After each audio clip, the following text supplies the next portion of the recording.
Hello, my name is Vernice McFarland. I am the founder and executive director of the Mahogany Project here in Houston, Texas. And I am here with you today with some fabulous individuals to have an open and honest conversation about reproductive justice in trans and gender diverse communities. The Mahogany Project is a local grassroots organization focused on decreasing social isolation, stigma, and acts of injustice in TQLGB plus communities of color. We also happen to occupy the first Black trans founded, Black trans led physical space here in Houston that's operating a drop in center that prioritizes individuals of trans and gender diverse experience. And so I want to thank you all for being here today for our right access to reproductive care in trans and LGBT plus communities. And so I'm going to bring on our first panelist. Her name is Armor, and she's from Jane Due Process. Hi, everyone. My name is Irma. I am the Client Services Manager and Sexual Health Educator at Jane's Due Process. We are a legal services nonprofit that supports young people navigating parental involvement laws for abortion and birth control in Texas. Last year, we served more than 6,000 people, 6,000 young people across the state who contacted us for abortion and birth control services. Awesome. Thank y'all for all the work that you do at James Due Process. I am a huge fan, and I'm glad that I have you here today to speak on the behalf. Thank y'all Next, for having me. yes, next we're going to bring in Lee. Me and Lee are in a cohort together currently, and I'm excited that we get to have this conversation outside of the cohort. Lee is the the executive director of Bonds organization. Yes, and I'm so happy to be here to have this conversation. And Bonds stands for Brothers Obtaining and Navigating Dynamic Solidarity. We're a nonprofit, a grassroots nonprofit that specializes in leadership development and resources for trans men and trans masculine folks. We're known for doing the Trans Men, Trans Masculine Week of Affirmation and Resilience Summit. It's a whole week long of events that center the lives and narratives and experiences of trans men and trans masculine folks. And thank you so much, Lee, for all the work that you do. As we know, there is not enough centering of Black trans men in the work and in the things that we do here in community. And so, thank you for taking up that charge and leading an organization that is devoted to doing that work. So, I want to kick off this conversation. So, we know the last. We're not even going to say the last couple weeks, just like the last few months have been a very scary time for just individuals as a whole as it relates to reproductive justice, reproductive access. We know within the last 2 weeks that Roe v. Wade was overturned. And I just want to touch bases with y'all just to start out. How are you feeling, and what are you hearing from community around the overturn of Roe v. Wade? Do y'all want me to go first? Yes. Um, how am I feeling?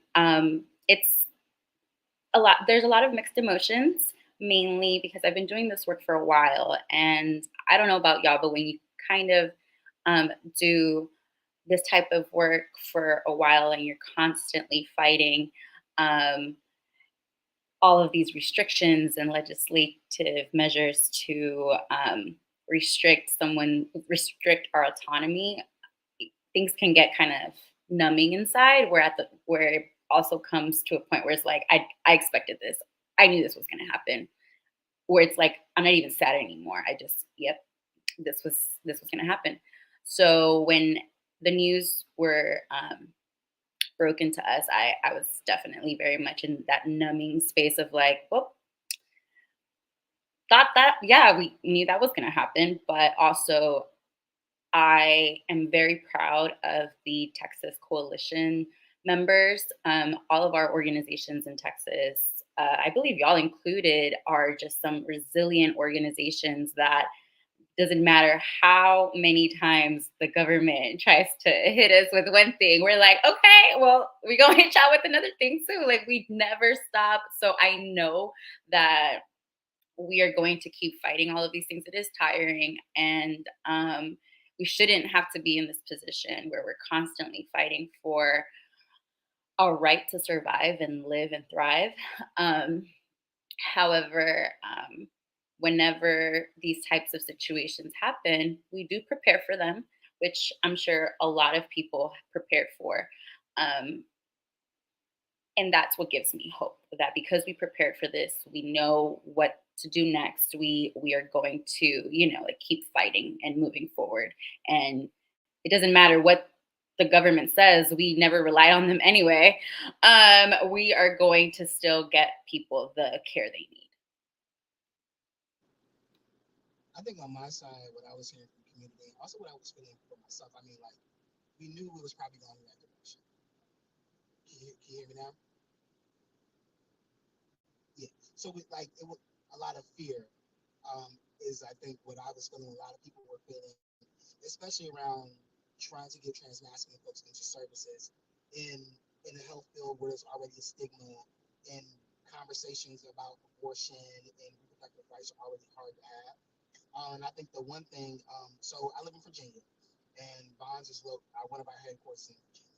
So in Virginia, most trans people utilize Planned Parenthood for trans affirming services, and it was a real big fear about what is if Virginia's governor decided, because we have a Republican governor now, if Virginia's governor decided to ban abortion, will Planned Parenthood still be able to stand without that service?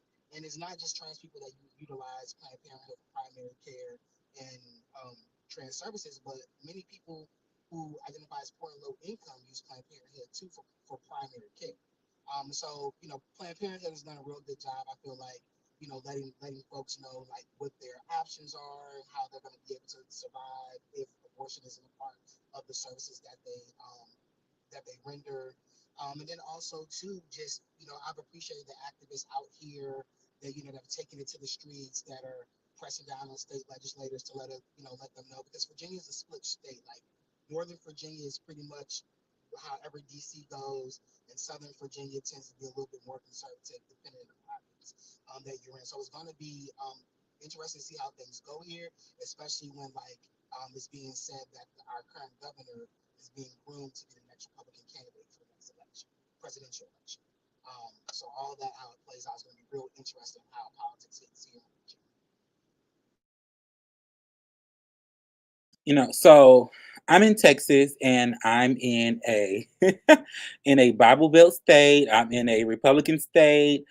I am in the South, in case anybody was twisted on where Texas was geographically. We are in the South. And I believe how we got connected with Jane Due Process through a liberation campaign that we have been working on over the last 3 months. That also involved the caravan that was going through Houston from Texas to Louisiana, and I believe to Mississippi as well, working to organize individuals and have conversations and rallies around abortion access um, for all birthing folk. And Vernon, myself as an individual, well before I started the Mahogany Project, has had a long history of advocating and fighting for reproductive justice. So much so that I actually worked for Planned Parenthood. And so I really have always taken up this fight as one that should be inclusive of all people, that reproductive justice issues and health access and body autonomy is not an issue that's solely limited to women or femme-body individuals or trans people. This is a human rights issue. This is a conversation that we all should be having. If we are, especially if we're engaging in sex, right? And there is, reproductive access and justice and care looks totally different now than what it looked 5 years ago, 10 years ago, 15 years ago, 20 years ago. It has had this innate evolution. We have took gender and sexuality and have stretched it out as broad as we can probably stretch it. And I regret saying that, because I think we can even stretch it farther, right? And so the conversations that we have to have now that entangle some of these things are very important and very critical to the existence of many of us. And it's also harm reduction, right? And so it's just very important that we have these conversations. And I'm just really appreciative to have y'all here and to be engaging in this conversation with y'all. So One of my questions to just kick it off is like, what are the three major issues that are impacting trans and gender diverse individuals as it relates to reproductive justice, access, and care in your city? I can start. So first and foremost, the first thing is the access to doctors that are knowledgeable about trans and gender nonconforming bodies. So like for example, I just took a new job out at James Madison University. I'm out in Harrison. Um, Even like just to find a doctor who was okay taking me as a patient was was interesting. So I ended up having to drive an hour back south to Charlottesville to the Planned Parenthood there because they are a really inclusive league and have that knowledge base. Um, so we're able to take like trans patients, but having enough knowledgeable doctors about trans bodies, also to like the stigma around and the stigma and assumption around how trans and gender non-conforming people like who our sex partners are, how we have sex, I remember at one time, like when I first moved to Virginia and went to like a primary care, and I asked for prep, and it was like, well, why do you need it? If if your partner, what there was some my partner was a cis female, and I was just like, even if it is, like, just, hey, go ahead and write the script, doctor. Like, and it's already a script that I've had before. And then also too, I think for what I could say, like around trans and masculine communities, where I'm located in Virginia, many are living stealth, right? Stealth, low disclosure, non-disclosure. Some by choice, but a lot of it due to safety. Because in the area that we are, like, a lot of people's lives have been in jeopardy about being open about being trans. And so even like trying to have that conversation to find out where the resources are sometimes are a barrier. That's why like one of the things that Tyree, who's the senior deputy director for Bonds, we work with different nonprofit organizations in our area to kind of let them know like what the experiences are and how they could make things more inviting for trans and masculine populations. And then also too, I think there's like a socioeconomic um, barrier that I'm seeing, not just around access around insurance and access to things, but like a stigma towards people at a certain socioeconomic um, level that need things or resources in their area. Like for example, I'm out here in New Orleans, which is my hometown, and I was in Walmart last night, and it was crazy to me that I was walking out. What was I going? I was going to get soap. And so we see soap all the time locked up in Walmart, but I've never seen condoms, pregnancy tests, feminine hygiene wash, medication for yeast infections locked up. And so I was talking to a relative about it. I'm like, well, maybe they're high theft items. And I was like, so for me, like that doesn't hit. I'm like, so to me, what that tells them these are high theft items, then people who might be in a certain position don't have these resources in their community. So I started the research like STI testing and such in the zip code, 0 to none that were free. And then I'm like, for Walmart, y'all locking it up, but y'all not putting y'all nonprofit dollars into nonprofits doing this work so they get sustain, and that would like hit y'all issue that y'all are worried about products missing. So I'm starting to see that socioeconomic thing where people who need access to certain things like the criminalization of the lock it up, or we're not even going to build that storefront in that community, give them access. Like it's cool if the county has one health center, but everybody in the county can't go to that same place. So, Just out of curiosity, is this a Walmart off of Canal Street? no, this is the Walmart on Berman, but I'm pretty sure the Chapatulas Walmart is probably even worse. No Okay. disrespect to Chapatulas, but usually I thought Algiers would have been a little bit better, but no. So it was locked up in Walmart. I was like, wait a minute, I think I may know what Walmart he talking about. What about you, Irma? So, I am originally from born and raised in Houston, and JDP is in Austin. But our work is all throughout the state. So, the issues that we usually see anywhere in Texas, whenever someone calls us for information on where their nearest Title 10 clinic is, which for those that don't know, that's a clinic that offers low cost or free STI testing, essentially reproductive care. Um, And even then, it's also very limited depending on the clinic. If a clinic is close to somewhat to y'all, if the staff is knowledgeable about them even being a Title 10 clinic, because we have definitely had people call our hotline talking about, I called that clinic, y'all told me to, but the person in the front said that they don't offer free services. And so we've had to call the clinics to advocate on behalf of them and tell them, y'all know that y'all are, or if you don't know, can I speak to a manager? Got to put your Karen hat on. Like, this is not like what we've talked about in the past. Like, if you're probably new or this is not, and we have to educate the clinics themselves on who and what they offer. So that is one of the major barriers in access that we constantly are seeing every week. This isn't even like few and far in between, which I'm sure like Lee also has like stories about. And then second would also be transportation, similar to what they were talking about earlier.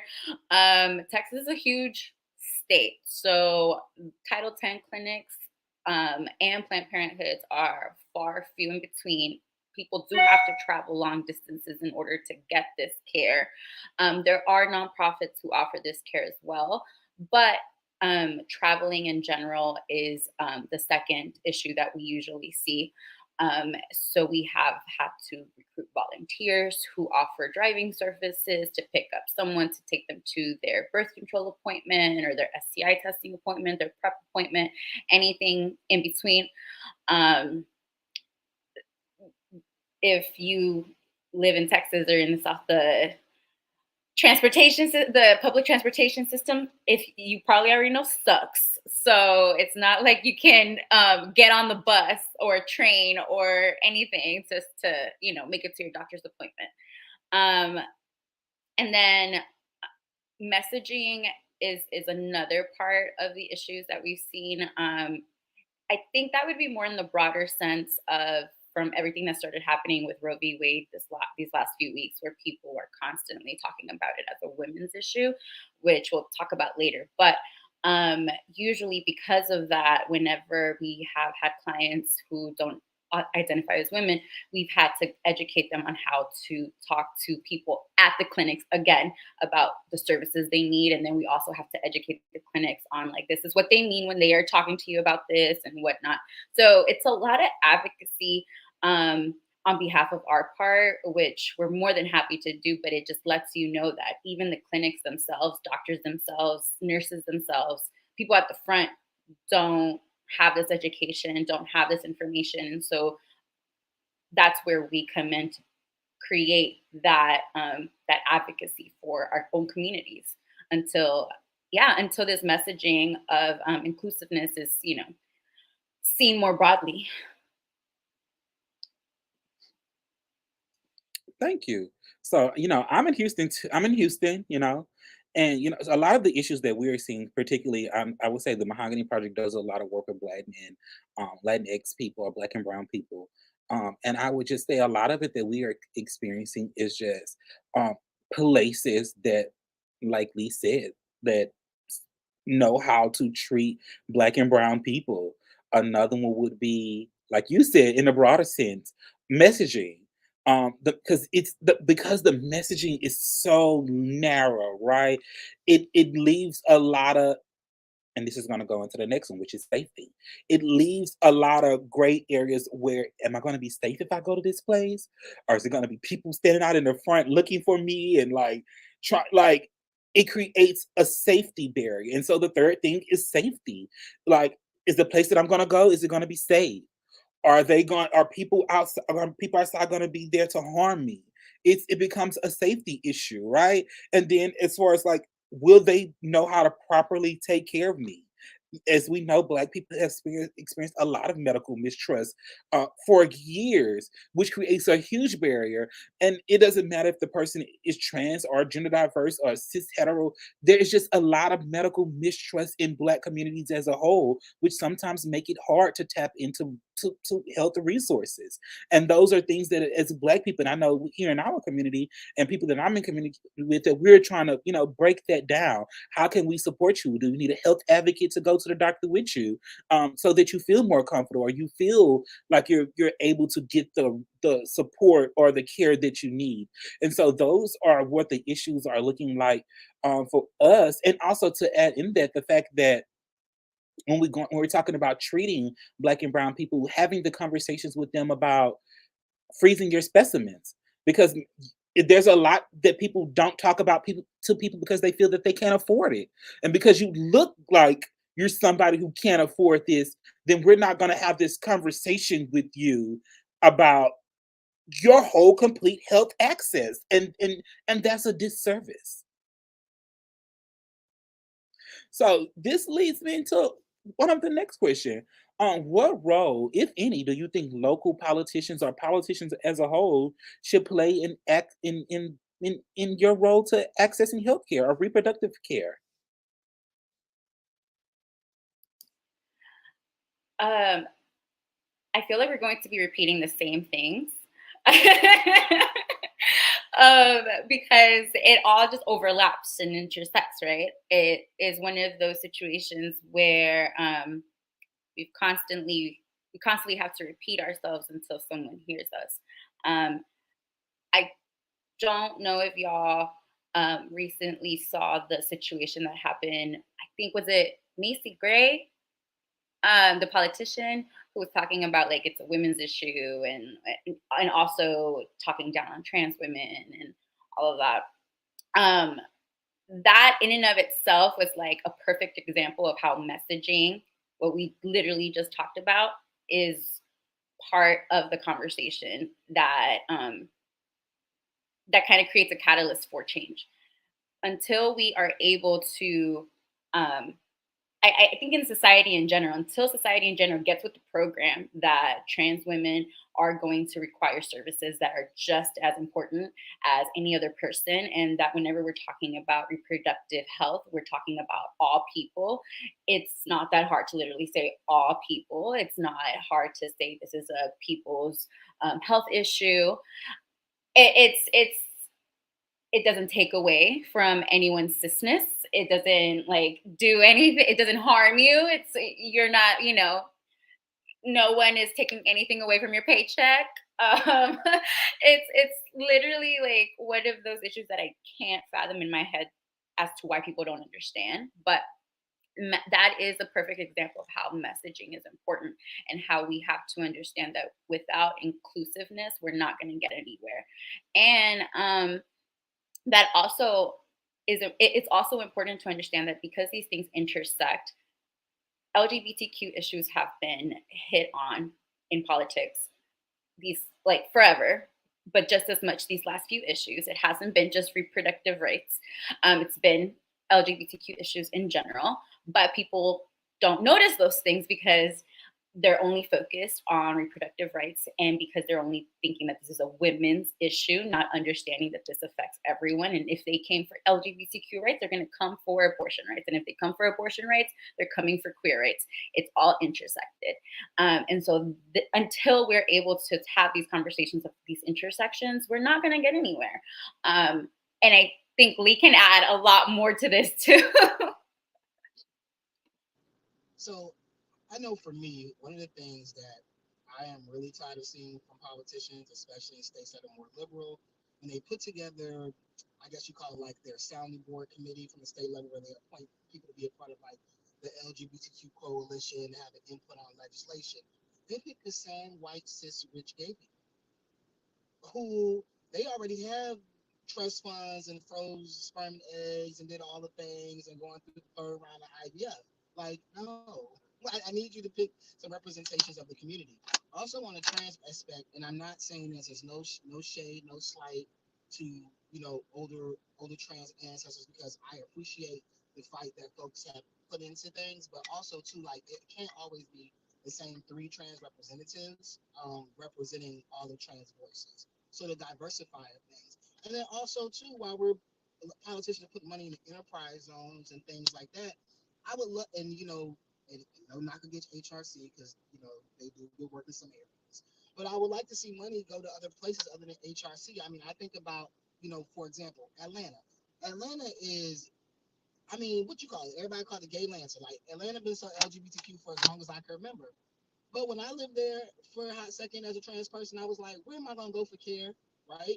And so it was great to see like Sean Coleman, who opened up a destination tomorrow south down there, which is going to be wonderful, right? A place where people will, especially LGBTQ plus Black folks, are going to be able to go in and feel included. And I just hope that the city of Atlanta is also going to be running in that enterprise zone money and stuff like they run HRC and all those other out conglomerates. Like I think one of the hardest things that was hard for me in Atlanta was y'all spent all that money on a rainbow sidewalk, but there's a nonprofit that specializes in LGBTQ youth housing in Atlanta, and they don't run them money like that. So I'm tired of seeing that type of tokenism. And then the other thing too, especially for my Black politicians and also Black people, we have got to we have to quit getting split on the issue of Black and LGBTQ because like it understand that like that is being rooted in us to have division and that like you could be both things at one time and because you're pro this and pro that doesn't make you anti on the other side because I feel like that impedes a lot of things too. And on the issue of like trans men and their inclusion into reproductive health and access to things, I need politicians to see us as well because I know the assumption is, well, you a man now, like you gotta have access, like you want access to this too, like you can't have it on both sides. Well, here's the thing. I mean, unless you're gonna run me the $100,000 I need for all the surgeries, like I still have those parts. And even me, like I live my life as a man, and I dare somebody to try me about it. But at the end of the day, when it is time to have children, if my partner like, hey, bro, you gonna have to carry this baby. Hey, that's just what's gonna have to happen. It's like, I think I'm gonna be okay with that. And I'm glad to see a lot of guys are starting to be okay with they might have to be the one to bring life into this world, and that's okay too. And it doesn't take anything away from them identifying as a man. So it's just a plethora of issues that every day I'm like, take a breath. we're gonna work on one. And I think that's what I love about it when I say this thing about how we have stretched the idea of gender to this point of like, listen, you either gonna get on board or you not, because we no longer live in an era where just women have kids. We don't live like that. I actually watched a YouTube video of a yesterday of a trans couple having a baby, and I was like, oh my! I was so excited, y'all. Like, but what also like kind of was like eerie about it was the caption was like, "WTF? I'm so confused." And no, you're not confused. You just hate that you have to sit in your uncomfortableness of like, this is not the structure that what you were taught as a child in the household that you was raised in. That's not how things exist anymore. And for you, that's an uncomfortable conversation to have. For you, that's an uncomfortable thing to look at. And so no, it's not the fact that you don't understand. You choose not to understand, which cause more division and more recourse. When we are slow, like again, when we are progressing to a place and an understanding there are all types of people that exist. And I know, for me, I definitely feel like politicians should be able to make no decision about my body. My body is not a political statement. How I choose to what I choose to do and how I choose to use my body, even stretching this out further into the forms of sex work. I'm a firm believer this is my body, and whatever I choose to do with my body, that's my right. If I'm not causing harm to the next person or doing anything violent or malicious to the next person, my body, my right. And what's so crazy is a lot of our politicians, I wouldn't even say local, like to incorporate the Bible into their political framework, right? And so if that's the case, then my body is a temple. And I should be able to treat this temple however and upkeep this temple however I so choose. Facts. I think that's what's hard with me when I hear Black politicians that were like, you know, very much for SCOTUS because I'm just like we did bondage, chattel slavery, anything about anybody's body not having the autonomy over their body. Like collectively, we should all be together like the Borg on Star Trek. as far as that is concerned. But it's crazy to me to see us divided on issues around autonomy of body and life. We have politicians just keep going back to the Constitution, like this. I don't know how old document is valid in 2022 when literally no one outside of a cis white rich man had rights. And why do we keep going back to this piece of paper that didn't have anyone else included other than them? And unfortunately, it kind of does. Their foundation is that cis white male Christianity, and at that point, you just have to ask yourselves, like, well, even with white women themselves, knowing that they don't have the rights by themselves, but when they attach themselves to white males, they're able to have something. So they leave everyone else, like for themselves. So with that, at that point, yeah, like everyone else is kind of for themselves. And another thing we talk a lot about in our communities is having to take care of each other. We've done this forever, and at that point, that's also very draining because we're kind of constantly fighting against the system while also trying to take care of our own and upkeep our own bodies. And essentially, that's killing our communities, sadly. And it's killing us as a people. It's what's taking us out of here at an early age, constantly being this state of survival of like, am I next? Are we next? Is my community next? Oh, what's gonna happen? With this decision, what is gonna happen to us? This constant stage of hypervigilance that we have to like occupy because of the political climate that we live in, right? And it's just so scary. It's I was a person, and and my therapist was like, "You just need to just stop watching." I was a person that could not take my TV off of CNN, and was wondering why I had bad mental health and was having nightmares, and or when I would go to sleep or couldn't go to sleep or find it hard to eat or eating one time a day or whatever the case may be, not realizing how I was watching this stuff on TV all day about how black people and trans people and just people as a general are under attack was really affecting my mental health. And so it's just this constant stage of hypervigilance that we have to be in, especially as trans people, as queer people, as people of a minority experience at every aspect of life. It really is exhausting. It's exhausting. So I do have a question, and I know this is gonna be a deep one right here, and it is a two-part question. We can break it up in pieces if y'all want to, but I'm gonna give y'all the whole question first, right? So when we talk about reproductive rights, we often use the language of choice. Who gets to have reproductive choice in this country? And I think we touched on this. How do a person's different identities, such as race, class, gender, ethnicity, etc., impact their rights and access to reproductive services? Okay. So the first part,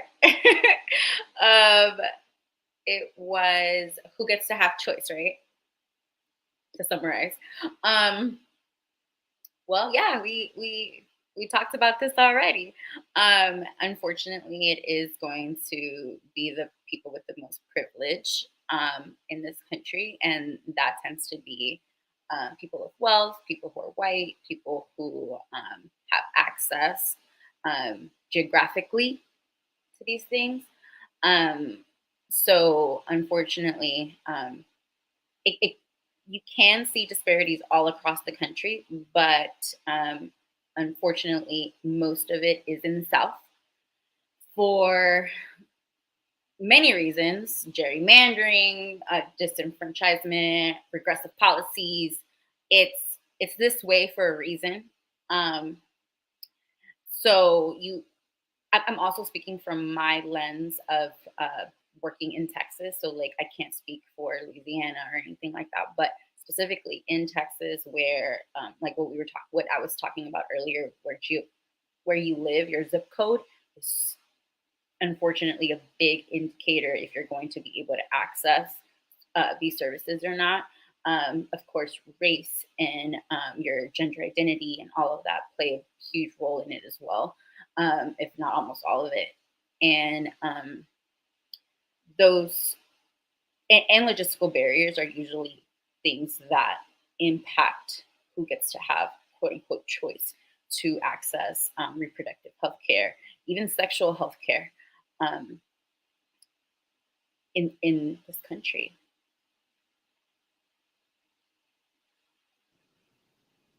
Yeah, I mean, for the first part of the question, I have to agree with all those things. And also just keep it like we say the most privileged, but just keep it real to the fact that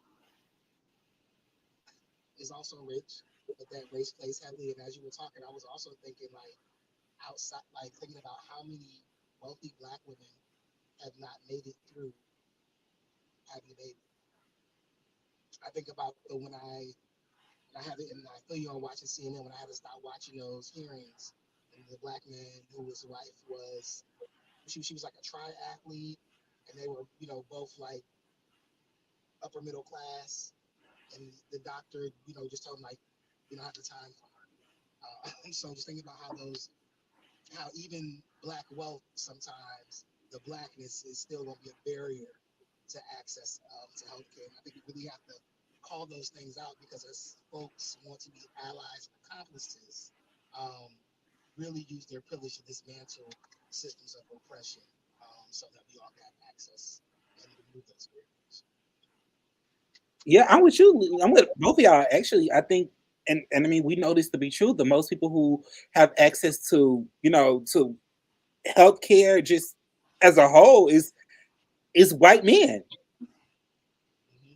There are no laws that impact white men's health. Nobody's out here making them get vasectomies. Nobody is saying like, hey, you know, we're gonna limit your access to Viagra. Nobody is doing any of those things to them, and so it's just interesting that rich white males are the people in the country who have the most access, and also are the people who are sitting around and making decisions around the rest of us.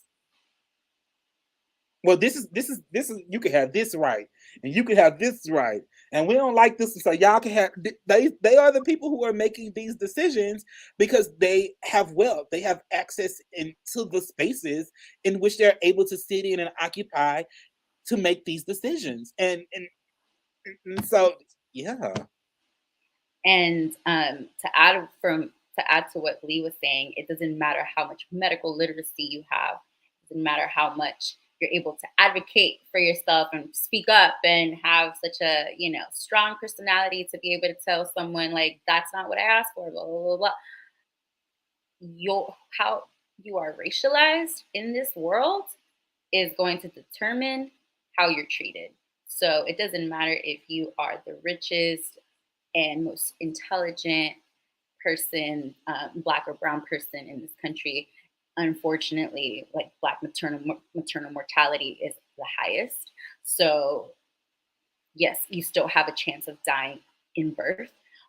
If you are undocumented, and it doesn't matter if you speak English perfectly well, or have, like assimilated to American mannerisms, if you can't, present certain documentation, certain clinics have called ICE on people. Mhm. And all of these unfortunate situations just intersect, letting everyone know that who who you are identity wise is mainly going to determine the type of health care you're going to receive, despite of wealth as well. And two, and a big again in another part about class, right? Talking as we brought sex work into the conversation earlier, right? For people who are trafficked and people who engaged in sex work, they experience a lot of barriers too, around accessing abortion rights and reproductive justice because one, they're often on the run from these places, which do not give them access because one, if you're likely to go into a doctor's office, they're liable to find out who you actually are, right? Which would then get you away from the person who has you who is trafficking you. And then two, oftentimes when you are a person engaging in sex work, anything that happens to you is often looked at as something that you deserve. Right, and so because this is something that you deserve, there's a stigma of going to these places and accessing care because people are going to look down on me and judge me for how I live my life and how I have to take care of myself without really considering the economic stance in which we are living. Shit is getting high, ridiculously high. Rent is high. Gas in some places is $7 a gallon, right? And so people are really having to do things that we have not had to do, and maybe some of us has had to do in the past, to survive. And people should not be judged for that or have health standards or access held from them because of their ability to access a 9 to 5 job. That kind of goes back to what Lee was saying about how researching your medical, your doctor is important. Um, Remember what you were saying earlier about like how you had to look for a doctor that was even willing to take you on as a patient. So researching who gives you this care is also it is difficult because in the world we're living, who has that kind of time? But it is important because it also will let you know like what type of care you're going to receive when you enter that place. Like if it's not a specialized clinic such as like LGBTQ clinics or Planned Parenthood in general, unfortunately, you do run the risk of being shamed. We also unfortunately live in a world where like reporting there's pros and cons to that. It's meant to protect people, but it does it barely does that. So it ends up people who need protection end up being reported, who unfortunately then end up in the prison system. So it's all in like this pipeline, right? And unfortunately prevents people from seeking this care anyways. So it's all connected. So if everyone wants to, so if anyone takes anything out of this, is that it's all connected. Yes, and for those health departments, because a lot of state health departments, y'all are out here running lists of who's inclusive healthcare for Black, Indigenous, people of color populations, and the LGBTQIA populations. Y'all need to do 2-year review, the increments of 2 years for those lists. And some of them have been updated in 5 years, and y'all are sending people to places of trauma. So as y'all create these new positions, create y'all a position. And I think those are two things that we really need to reiterate, right? One, that people need to know that trans and gender diverse people cannot walk in any doctor's office and be guaranteed adequate, affirming health care. It ain't happening. You cannot walk in any doctor's No. office and get. It's Exactly. just not happening. You can't. You can't do that. And Unfortunately. two, that in the process of making sure that we are creating lists to get people affirming healthcare, we need to also make sure that we are going back and updating those lists, checking in with those providers, seeing if they still offer those for services. And if they still offer those services, is there any change in the way that you offer them? Are they at a cost now? Are they still free? Is it sliding scale? Your objective is to not continue to create harm in a community or in communities that already experience high level of harm and trauma. It's just that's that harm reduction piece that we were talking about earlier, right? You going back to make sure that your list is up to date and adequate and has the best information is a form of harm reduction. And it's also suicide prevention. Exactly. And I don't think people really understand that what you this is what allyship looks like. This is what being in community with trans people look like, and gender diverse people, making sure that we are not causing more harm, and we are decreasing the rates of suicide within our communities. So I And know that we have. I'm sorry. Go ahead, Lee. and preventative care that leads to other things. Like I know a trans guy who the cervical cancer got caught late, but some of his first experiences with a gynecologist was, "Sir, may we help you?" Are you waiting for your wife? So by the time he finally found a doctor to be comfortable in, they were like, hey, we're gonna have to do a surgery and remove. And that's not, and again, we shouldn't have to be subject to this, right? We shouldn't have to be subject to go in a place and a person assume my level of care, or even if I need care, and then put me in this awkward position where I have to go without care for a period of time until my health condition worsens. That's unfair. That's I don't see my cis counterparts having to do that. People that I know who are cis are able to walk in any doctor's office and say, "Hey, I broke my toe today." Because the thing is, and the reason why I said that, because even as a trans person or gender diverse, we can break our limbs, and our gender identity would be the focal point versus you fixing my arm. And it's just imperative to know these are a lot of the barriers. And while we're having this conversation of reproductive care, we need to look at ways that we can have a more openly and more inclusive of trans and gender diverse folks. Yeah. And I know we have about 15 minutes. I'm gonna try to get at least two more questions in here. But thank y'all. I think people have really been enjoying the conversation and offering some things in the comments. So thank y'all out there, people who are watching and listening and definitely engaging in this conversation. We would love to hear more of what you have to say. And also, if you're a person who is experiencing barriers in accessing reproductive care, what those look like, and how are you navigating those barriers. And if you're someplace that one of us are and we can help you, please, hey, reach out in the comments, or hit my inbox. I'm willing. Um, some people may assume, and we talked about this again, and I want to really bring this in. Some people may assume that reproductive justice issue is solely a woman's issue.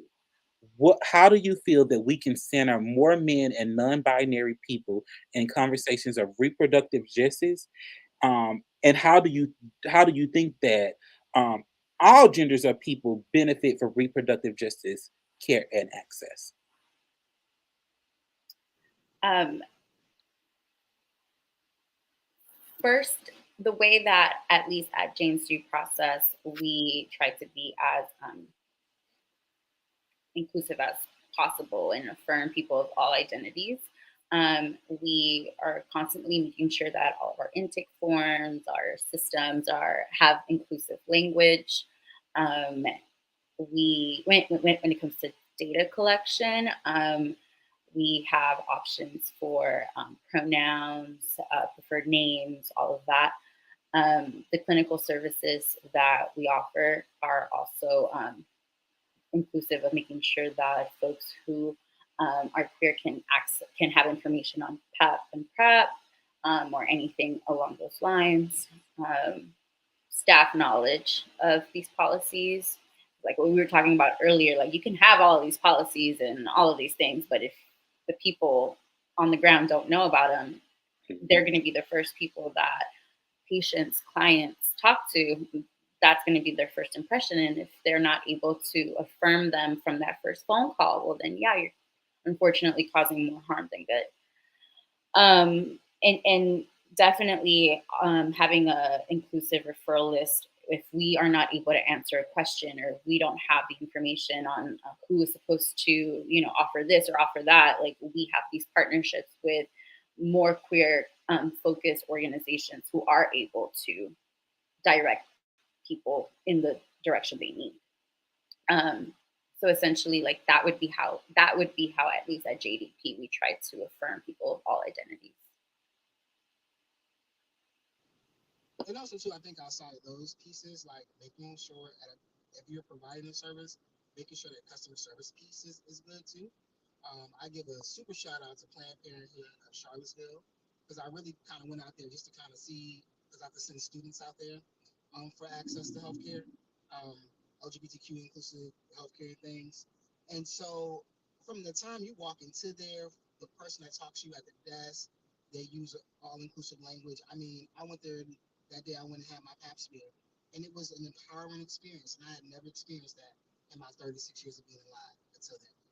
Just in the way that the doctor talked to me about my body, and even and it brought up the conversation of family planning, and was like, so do you plan on carrying? Have you started with a IVF so they can do the test around, um, being able to carry or producing eggs because you've been on testosterone for X amount of years?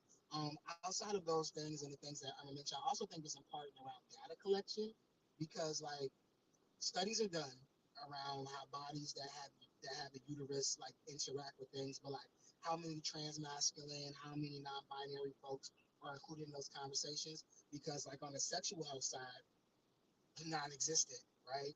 In the different trials around HIV or other STIs and things like that. So that data collection piece is important as well.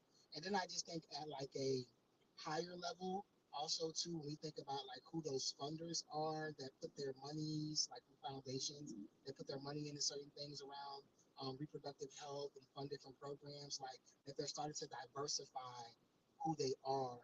And it can't always be like the same three organizations because there are other organizations that are out there doing great work, but they're all in the pool with the other organizations for like entry level grants trying to sustain it. So we could like break up some of that funding cycle.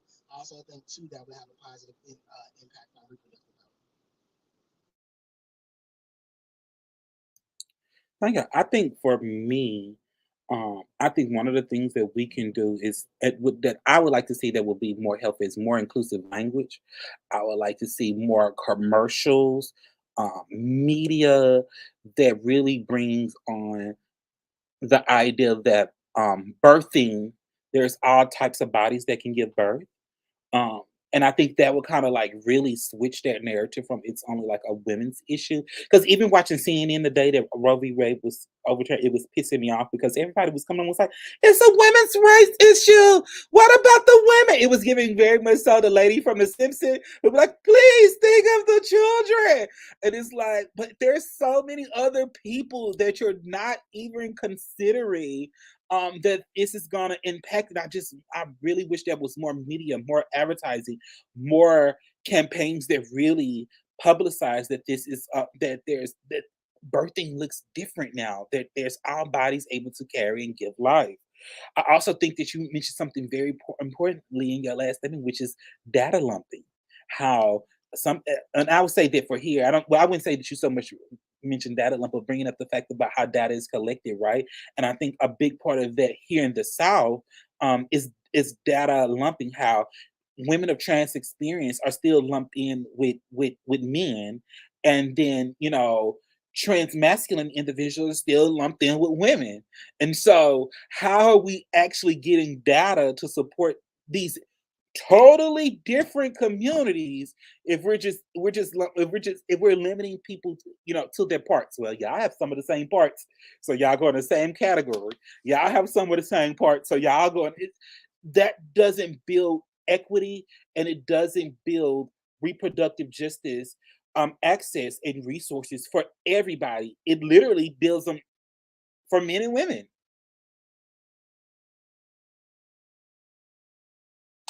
So I think that's a big part for me, and I think um, I think how we benefit from reproductive justice is one, we're able to give life. I don't think none of us would be here without somebody in our family, in our lives, you know, tapping into reproductive justice care, right? So this we know that it's something that works, right? Because the population is ever growing, but it's limited for who it works for.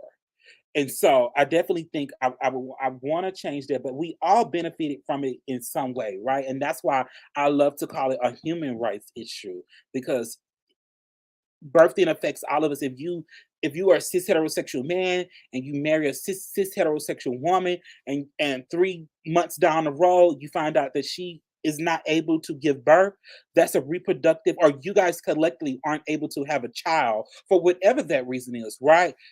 That is a reproductive justice issue for both the parties and not just one. As a family, as a unit, y'all have to decide. So now, if we want to have kids, what are our options? What does that look like? What is the conversation? And that's what reproductive justice and access look like. And believe it or not, it's the same for trans communities. We have to sit down and we have to, and we do sit down and talk about, okay, do we want to have kids? What are our plans? How do we plan to go about it? And so it's important that we continue to center these conversations uh, throughout our work in the at the agencies that we are part of, and our friend groups, hell, in our families. It's important that we continue to, break the mold around reproductive care and access. Exactly. Talking about it as a people's issue and allowing people to mirror that, because essentially one of the greatest ways to break stigma is by simply talking about it. Talking in general about anything you want can break so much stigma because it's breaking that silence, right? So essentially, if you are the one at the dinner table talking about, for example, Roe v. Wade, and you talk about it as like a people's issue, there's going to be people who are going to clap back and be like, "No, it's a women's issue," and that's a chance for you to educate them about how, like, no, it's a people's issue, and how, and you can break it down and go through all of those things if you want, but essentially, talking about this talking about reproductive justice as a human rights issue, and like how it affects everyone in all of these different ways, is going to be a great way to have, to catalyze moving into the correct yeah, way. Yeah, and Yeah. also for the trans community, um, and my trans folks over 30, one thing we're gonna have to do is provide like grace and space, because I think also there's a generational difference. I feel like older trans folks, and we know around safety, like folks had to really rest themselves in passing in a cisgender way for survival, and we know. But now, as our elders have fought movements and rights, the younger generation can show up how they show up, and we got to give them space to show up, because I even see the stigma from sometimes from older trans men about younger trans men that are now deciding to have their own children. So we have to provide some grace and space in our own community as well. I so agree with that. It's like, again, and that's why I said earlier that it looks so different 10 years from now, 5 years. And here's the thing, 5 years in the future is going to look different. 10 years in the future, we're not saying as a people who are having this conversation that we have all of the answers, but what we're saying is for where we are right now, these are the things that would help us get to the next pinnacle of reproductive justice and reproductive access. Because I see that all the time, like you're saying, Lee, people who are from older communities or Asian communities who think that we are really twisting, the community, and we're making this harder on ourselves. And it was like, not at all. We're just saying that we should be able to come and show up in as a whole person and our whole self and live a full existence and whatever that is, right? And I think because some of our elders were not privileged to that, for them it's our audacity. You have the audacity to do this, and where everybody can see it, like, it's, I think, like, that's what it is. It's them having to be uncomfortable, and the idea of like, well, this wasn't an option for me. How's it an option for you? Not knowing the whole time it was an option for you too. You just had to be brave enough to exist and live in that space. And so I know we have a couple more minutes, and so I definitely want to give y'all an opportunity to give us some final thoughts before we get out of here. I'm gonna go to Lee, and then I'm gonna go to Irma. Yeah, my final thoughts would be, to the allies and the conferences, right, that want to support. I think you really got to be proactive and not so much as being non, because like being non-homophobic, being non-transphobic, being non-misogynist really doesn't fix the problem. But when you're anti, you're putting action to it. That's what really helps dismantle that culture. To my trans masculine folks, like, we have to be proactive about our bodies. So, if you don't know where your resources are, please tap in with these different organizations. There are so many different organizations out there that have the resources for us, and be okay like having that conversation, and find you a place you can have that conversation, because you have to know what's going on with your body. You have to have that access. So connect with somewhere that can get you that access, and and be safe out there, and each one teach one. All right, what about you, Irma? Um, First of all, thank y'all for having me. I enjoyed sharing space with y'all. I want to let everyone know that specifically in my line of work, where it is abortion access and sexual health, um, with everything going on with Roe v. Wade, while there are a lot of restrictions we have to follow at the moment, people organizations, abortion funds, people on the ground are still doing their best to get people the care they need, whether that's abortion care, birth control, STI testing, whatever is needed in the reproductive and sexual healthcare spectrum. So please let the organizations in your communities know if y'all need anything. We're either helping people get connected to the right folks on the ground in Texas, or anywhere in any other state. This network runs far and wide, so never be afraid to connect with anyone. We're here to help. Um, and yeah, I again, we're with Jane's due process, and so it doesn't matter if you're not a minor. We are still able to connect folks who are adults to the right resources, and it doesn't matter what gender identity that person is. We connect them. Thank you, thank you, thank you, thank you both for being here.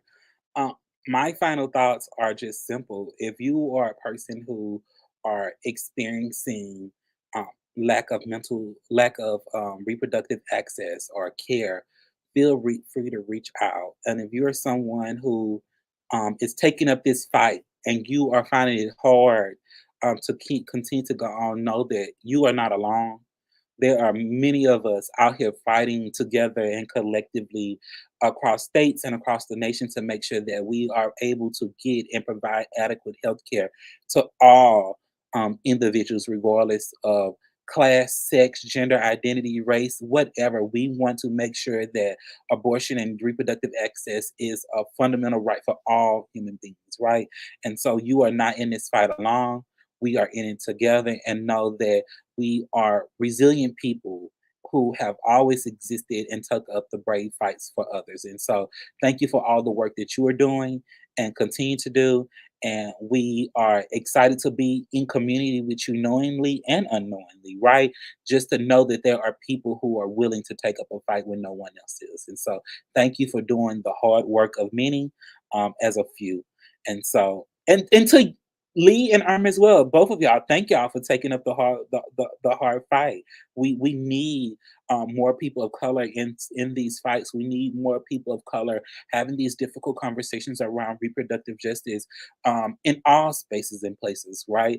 And so, thank y'all for being the voices for so many. And thank you to you too. Hey, thank you for all the things that you're doing as well on the Mahogany Project. I do appreciate it. No problem. Thank y'all. Thank y'all. So to all the people who out there and watching, thank y'all for joining us. This has been Our Rights, a conversation about reproductive justice and access in trans and gender diverse communities. And so stay tuned. This will not be the last conversation or the last thing that you see from the Mahogany Project around reproductive justice. As the fight continues, so shall we.